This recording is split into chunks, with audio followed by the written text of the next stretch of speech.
Sino ba sa inyo ng mukha ang nagsisinungaling sa akin? Kasinungaling ka ng iyong winiwika. Batid mo na may makakatalo kay Kera Mitena? At minsan ika'y tanungin ng mahal na Kera. May kakaibang nangyari sa Batis. Hudyat ng iyong pagsisinungaling.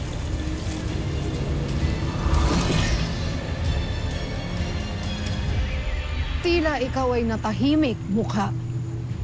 Bakit? Ito na ang huling pagkakataon na ikaw ay aking tatanungin. Ikaw ba ay nagsisinungaling sa akin? Sagot! Hindi, mahal na Kera. Nakita ng iyong mga mata, mahal na Kera. Nabawasan ng tubig ng Batis. Patunay sa aking winiwika na nagsisinungaling ang mukha!